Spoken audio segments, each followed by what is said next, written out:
A lot of offense, and that's what it takes to win these matches and try and take down these big titles. No case, Jeremy, but they're both guys who have made big progress on the tour over the last couple of years.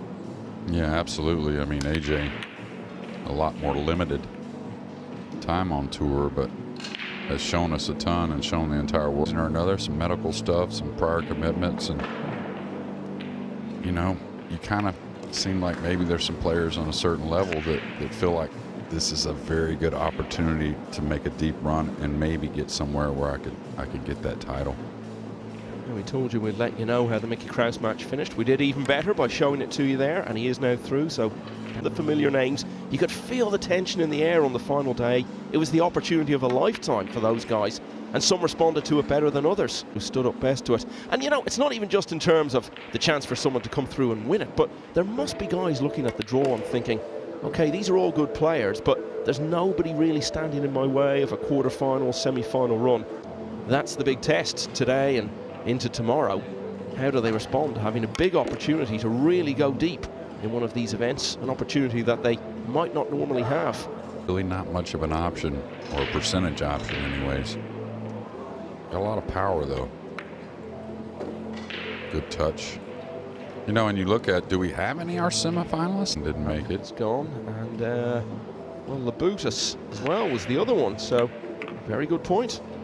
Yeah, and you know, Makinen, right, he was kind of getting back on the scene with those semifinalists we may not expect, and we'll see how they respond. Duong Hoang hasn't been to a big semi-final yet, but he's been in some big quarter-finals. In fact, he was in one. This afternoon, it's all about trying to claim a last 16 spot. And he's off to a decent start in that quest. AJ Manis scratched off the break. There's breaking the balls, jumping the ball, elevating the cue. I think he's one of the best out there. And really doesn't have a whole lot of weaknesses when it comes to offensive part of the game. And he needs to leave the bottom half of the cue ball here. If he just rolls out on the rail, I think he gets this back. He needs the cue ball off the cushion. And he didn't leave it much off the cushion, so. Much higher than that over the years. He is certainly at the front of the cue. Surprised he's taking this. Now, he had more faith in hitting it that well than you would think anyways. May run the cue ball back where he's at now. Nice, hit it super thin. So AJ's going to have a combination to get started. Got to predict where the cue ball and the two balls going after that combination.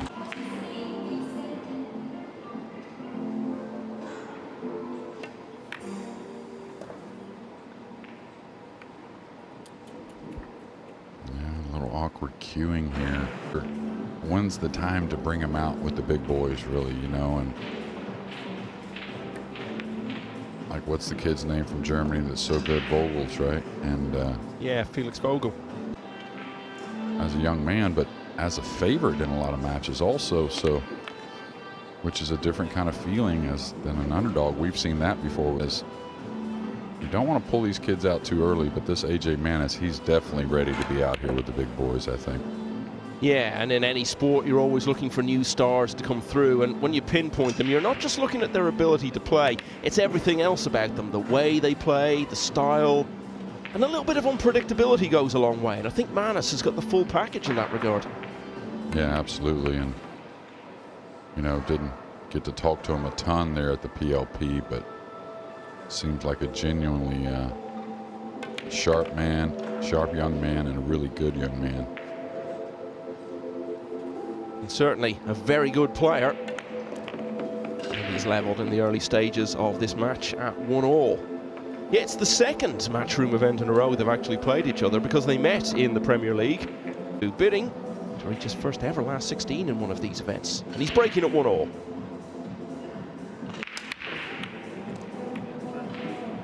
And he's picked up the speed since the PLP also, and looking for a pocket on the three. He's got it in the side.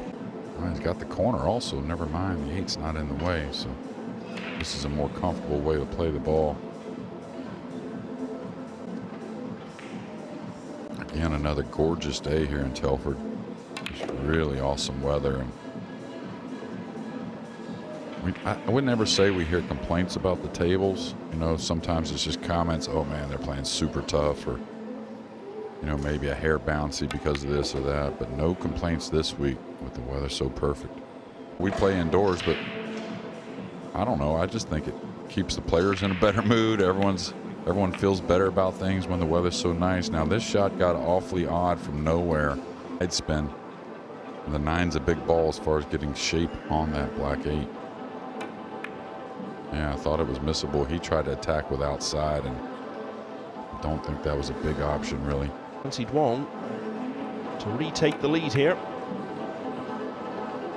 He has lost a match already this week. Duong was beaten in winners' qualification by Radoslav Babica, the Japanese World Cup player, and had a real battle earlier today against Dean Shields from Manchester, who of course beat him in his home country at the Hanoi Open back in October, 10-8. And it was the other way around this time. Duong coming through 10-8, and here he is in the last 32.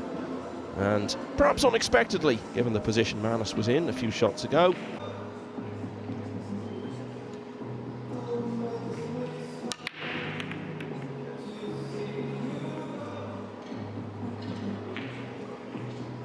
Wouldn't get so concerned with where the one's going. Just try and hold it, you know, fully, and just take your chances leaving something long.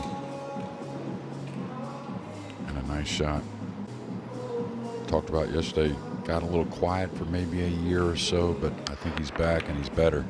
And a great shot there with the jump cue. And what I was talking about earlier, there's players you don't necessarily list as the best jumper. At Scottish Open last year, that was an incredible field, just like it was this year, and Duong took that down. And that kind of field are the type of players you got to beat once, where they can win one of those smaller ranking events, even though a tough field compared to one of these majors. Yeah, he was back in Glasgow last week to defend that Scottish Open title. And then beaten by Riku Rompainen in losers qualification. But that's not quite as early an exit as it will be in one of these events, because it was only a 16-man single elimination phase. He's also been a semi-finalist recently in one of the smaller ranking events, the final. All right, he's going to draw the ball here.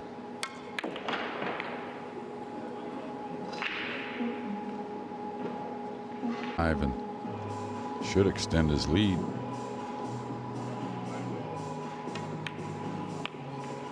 Yeah, I mean, you know, was in a real battle in his last round.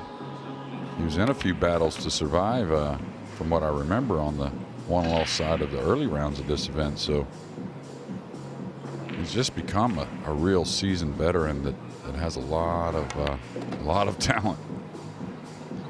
Now that's table 5, Loh Ho Sum, who we were talking about a few moments ago.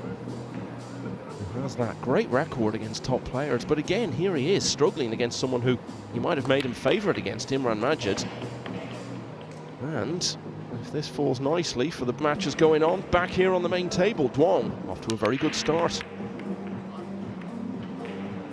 Yeah, this didn't like the way those opened too much.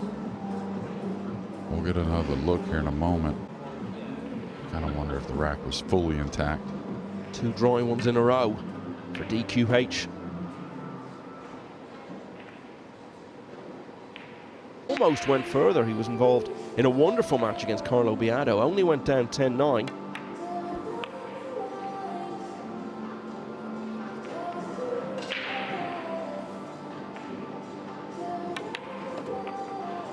You know, and all players have their own pace of play, but one thing all of us can take from this young man is he doesn't worry about the simple ones. You know what I mean? Like when you get in a big moment, you can start to stress about all shots. And when you don't allow that to happen, when you do get in that stressful situation, you're not already there. So it doesn't get so high and intense between the ears, which definitely affects the back arm.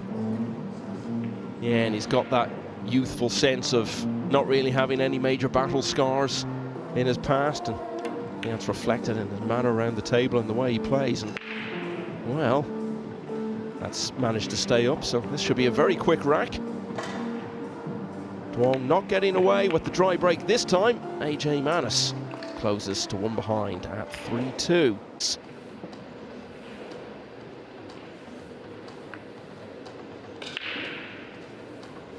Yeah, this table's been awfully stingy on the one. Not so much with the cue ball, it seems, and steady, very smart player. But I always felt like Comino had, of course, being younger and whatnot, and still trying to. Guy that, you know, we all like the guy that can keep it between the ears, but I also like that player that doesn't mind showing how upset they are about a loss and whatnot, even. Mino, but I think he said last year he just wants to be known as Suto now. Okay. Yeah, they have a different thing with names in Spain. It's something to do with the names of both of the families that you've come from, both your parents.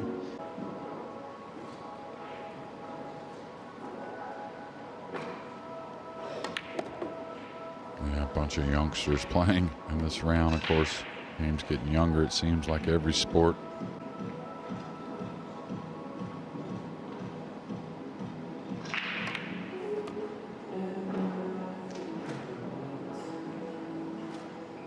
You know, both of these guys, in different ways, make it look really easy, don't they? Manus just glides around the table, and Duong sort of ambles around the place a little bit, almost like he's not really even thinking about what he's doing. They can both make the game look a good deal easier than we know it certainly is. And this has been a good start from Duong Quoc Hoang. Scratch break from Manus again. And he's exploited it just as much as he did in the opening rack, and so we now have multiple racks in it for the first time in the contest. Duong's lead is 4-2. Sam Henderson, good shout out to him making that final 64. Constantly building on that game. I know he didn't have the match he wanted. See a combination of really good fundamentals and a lot of talent between Duong and Manus. Beaten Braben by 10 racks to 6. Now faces a very interesting clash with the tournament favourite Joshua Filler. Yeah, and hats off to Tyler. A lot of people, doesn't seem like there's a mistake in him at the moment, Joshua Filler, but we'll see how it unfolds. Steyer's one of those guys who, if he was playing team sports, he'd be a fan favourite, because you know he's always going to go out there. It means so much to him. Yeah, and he's, you know, in a team sport, especially a pro sport, there's players that always get questioned. Oh, why are they starting? Why are they on the team? Why are they players that they play with understand that role that they play and they bring every time? And Tyler's kind of one of those, and that's why to me, and unless someone shows otherwise, he's a hard guy not to pick for that Mosconi Cup team. Boy, he got odd here. Can he get enough on it to move the cue ball out? Oh, sweet stroke. Elevated over the 9. That one will make you feel good. Oh, and he's now completed the first half of that task in very impressive fashion. And with his first break and run, indeed the first break and run from either player, Duong goes 3 clear. He starts us off again, leading 5-2.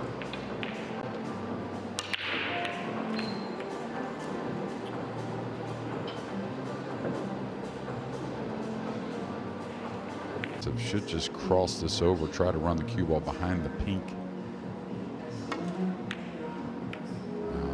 Double kissed it, may fluke it to the top cushion, that's why. Kind of lost the mark on the shot itself. Miscue, it sounded like.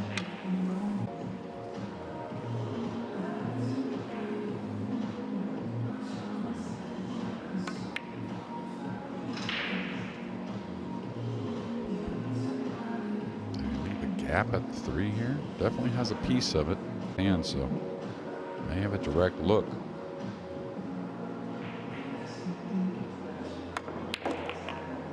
So good when he elevates the cue. It's amazing, really.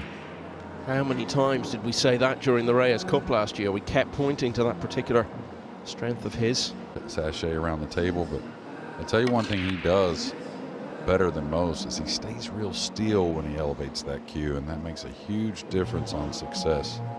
To put all the heat possible on this young man of AJ Manus, and it's got to be that way just because I kind of feel like Manus has the mentality, I don't care what the score is, as long as I can get to the breaking end, I can make up a lot of ground quickly. Yeah, Duong was one of the stars of that Reyes Cup week in Manila back in October. He won both of his doubles and one of his singles. He actually had a chance to clinch the cup for Asia. Chance to get Asia to the magic number of 11, but he lost a show as well and fell to MVP Aloysius Yap to clinch it in the next match against FSR. I feel like Team Asia kind of corralling around this man at the table right now had a big part on them. The camaraderie they showed for this man here really helped that team to an easy win. Yeah, they were 4-0 up in that opening team match. Europe came back to win 5-4, but that in no way set the tone. Duong got the one down on his last. Nice. I think figured out the speed a little better, and he's going to get a look at the blue too, and a good look it is. Very natural position to come up for the 3. So. And almost went further. He was only beaten Hill by Mark Buysterbosch. Yeah, it seems like every match that week at the Spanish Open was Hill. Put us all through the ringer because, as you recall, that venue was so hot. Wanted to punish us by keeping us in there as long as possible. But it was a great tournament, won by Dang Junhui. Double bill, of course, with the World Cup. Yeah, I tell you, those events, and Lugo is a beautiful city. I mean, just, it was easy to stay there anyways, but sometimes you have back-to-back events. It can, this angle shows us he's got even more going towards the 7. That's just a beautiful shot. You talk about one that is hide there. 7 does pass the 8, so no real issues. Yeah, he had those couple of quarter-finals year before last, but didn't really build in 2024 and didn't go any further. That was at the US Open. SVB actually ended his run there. But he's already at a quarter-final this year at the European Open. On this form, who's to say what he might do here in Telford this week, because he's playing really well and with his second break and run in the last 3 racks. Duong has pushed his lead out to 7-2. Duong in total control. And as you said, JJ, Manus the sort of player who, if he can get a foothold, can turn this around. And maybe it's going to come here. Well, maybe not. If he hits underneath it, he feels like the 1 is wired to the upper corner off the red 3. Yeah. Very good experience beyond his years, this young man. Starts to turn this around here. Oh no. Overcut the 2 to the pocket suspect. Now he's got to do something. The 4 doesn't pass. So he's coming across for the combination. Well, this would be a very nice way to start the comeback. A quick kill. And AJ Manus finally stops the rot. He'd lost 4 in a row before that. But the combination for the first time as he started a big comeback. Was 7-2 down, but he has just taken rack 10. But needed to build on it with the 1 in the side. I hate to say it, Michael. I don't think these guys are getting the... He's going to elevate, so he's going to draw to the side cushion, trying to kill the ball bit for the 2. Wants to fall here underneath it. Where is it? Okay, looks like it's just going to stun. He's going to need a friendly bump. I think he'll get it. You always do. 6-9, 3 rails to the center of the table. That actually lays pretty decent. Like this. Speed control's very ideal. Not getting too thin, but also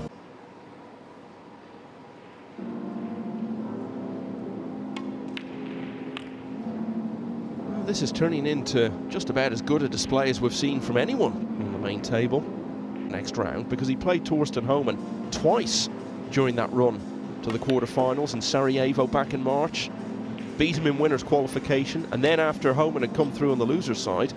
I've had my eyes on Thorsten several times this week, and I really like what I've seen. Always plays steady, I mean, but I just feel like he looks really comfortable. Playing good shot on the 6 there, by the way. Coming 4 rails for position on the brown.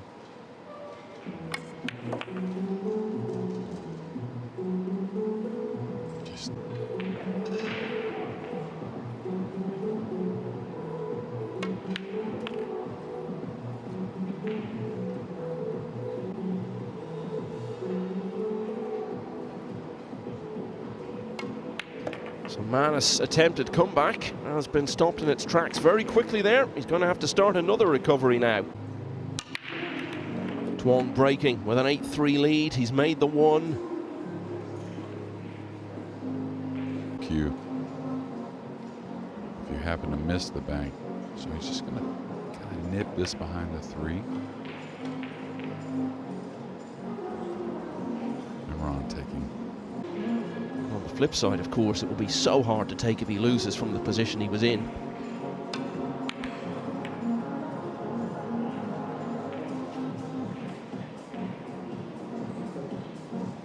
Probably pretty obvious. Now he's got to draw the cue balls, so shouldn't be a problem.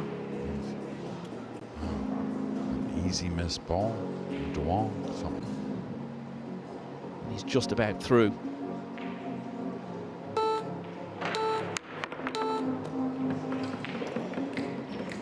Watch out for the 9. If it clips the 9 the wrong way. 8-9. Claim the last 32 spot here in his home open.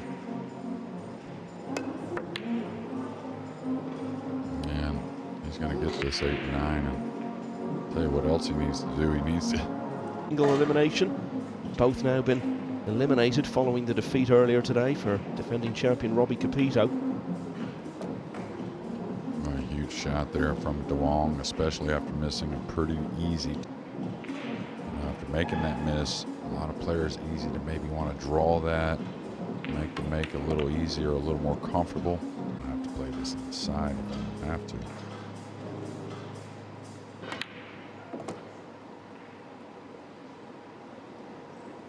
Perfect here. He'll just go one rail between the 8 and 9. Just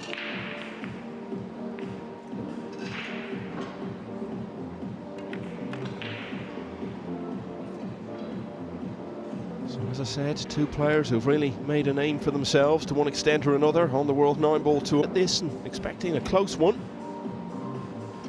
Not looking so likely now.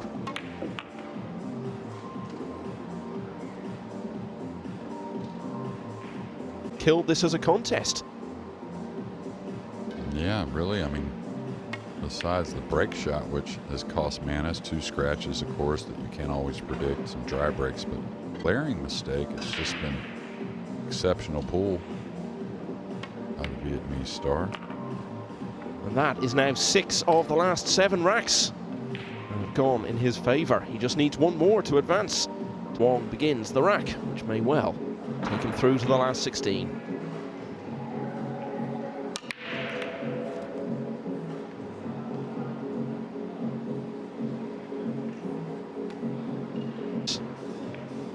About as well as we've seen him play.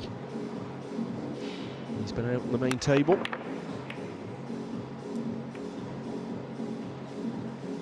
Yeah, there hasn't been. He's escaped. Now, there's only been a couple of those. It hasn't been some type of continuous luck. It's been awesome play to get to this 9-3 score. And in return, this is what AJ has given up, you know, when he has had. From here, Quoc Hoang has just basically controlled the match. Yeah, we've had a few scores like this today, but not performance and maybe a hair of fortune at the right time. Okay, got it down. He finally missed the ball. But 16, the last remaining last 64 match has just been completed.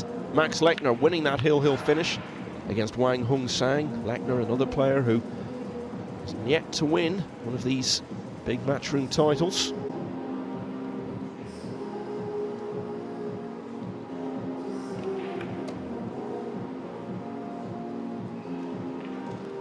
It's no surprise to see the name Duong Quoc Hoang, English Open in 23, the European Open already this year.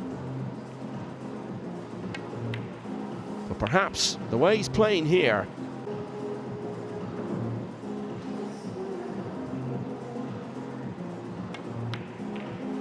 he finally gave one up. Didn't expect it there, but 3 victory, but AJ still got a chance.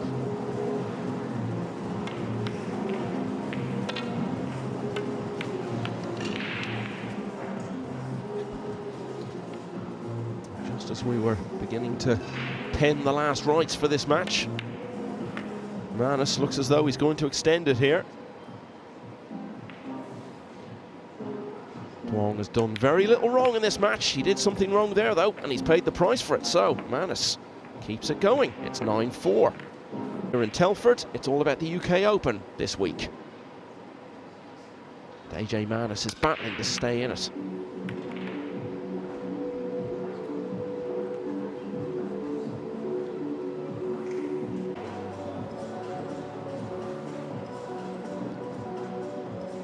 Pushing out to some type of real first shot with the draw stroke. Hard to get enough speed on the one a lot of times. Real well unless he catches the point. Yeah, just a little light.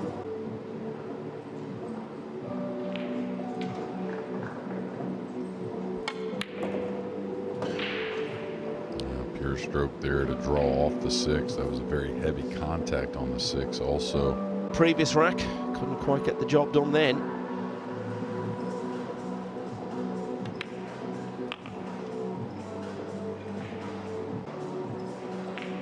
Still some way off that happening for Duong Quoc Hoang this week, but if he can continue to play like this, who's to say it won't be his time. Just one more task really here on the 4. 2 rails for the 5. Got enough speed. It's got to go a little bit. Yes, it is.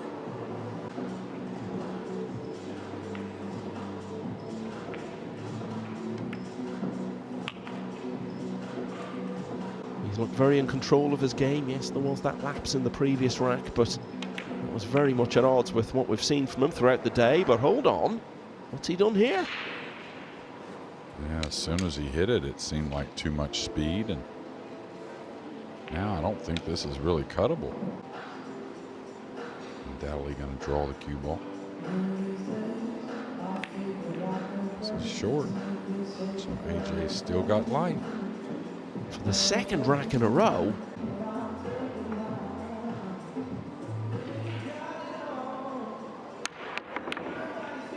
Yeah, it's going to hold up.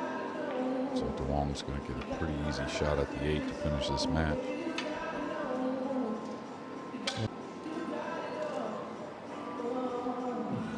Well, as I said, I think we expected a close one here, and it looked as though we were going to get it when Manus was only one behind at 3-2. Friday at these events is all about claiming one of those coveted last 16 spots, and the first of them has gone to Duong Quoc Hoang.